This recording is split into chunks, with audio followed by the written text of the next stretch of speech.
Okay, so the ends of explanation. If there's to be any point in my looking for something, there must be some idea how I shall know if I find it. Think about that for a second. Imagine this pen. I lose it somewhere in here. Well, already I have two instances of knowledge. I know that it's a pen that I'm looking for, that I'm out in search for, and I know that it's in here. But imagine I were to take away those two instances of knowledge. Then my searching for this, I wouldn't even have a conception of this, so my search would naturally be pointless because I'm not sure what I'm in search of. That part should be pretty intuitive, but sometimes it just takes a little more discussion, I suppose. Okay, if there's to be any point in my looking for something, I need to have some idea how I shall know if I find this. Now, Schopenhauer, clear about this from the start, realized that before it can make sense to embark on a search for an explanation of the world, the question had to be confronted of what would or could constitute such an explanation. What indeed is an explanation? Any explanation?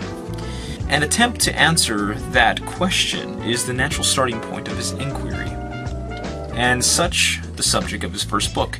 A better title for it than On the Fourfold Root of the Principle of Sufficient Reason would probably have been, and what the title refers to anyway, the nature of explanation, as we talked about before. The phrase, the principle of sufficient reason, has been introduced into the common currency of modern philosophy by Leibniz, but Schopenhauer used it in a way of his own in which will be the subject of this next chapter, the nature of necessary connection, and hence the nature of explanation, is the subject to which I reverted frequently in his later writings, and the account I'm about to give of his view is a synoptic one. At this point, I need no more than mention the fact that even his first book, considering as it does the concept and procedures of explanation, goes also into the nature of what it is that requires to be explained, namely the structure of our experience as a whole, and that his view of this from the beginning is essentially a Kantian one, albeit critically revised and strengthened. This will be gone into later chapters. Yes, so the object in search for Schopenhauer is the structure of our experience, of human experience. This is what, besides giving us the groundwork for what the concept of an explanation is, and the procedures in finding an explanation of such a thing, he's also telling us what the object in search of is. Again, the structure of human experience. Okay. It is possible for us to pose some sort of why question with regard to anything. As Schopenhauer puts it, the validity of the principle of sufficient reason is so much involved in the form of consciousness that we cannot simply imagine anything objectively of which no why could be further demanded. This point can be expressed in many different ways, among others logically, psychologically, and epistemologically. To put it logically, anything that can be formulated can be questioned. To put it psychologically, the status of anything that can be perceived or thought or understood can be queried. And in terms of epistemology, and this rather than something psychological, Schopenhauer's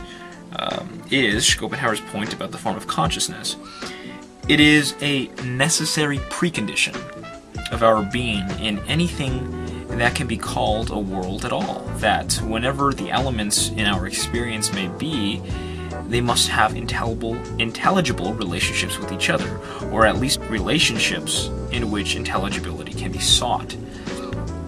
And it is the unfolding of such intelligible relationship in a particular context that we are asking for when we ask for an explanation.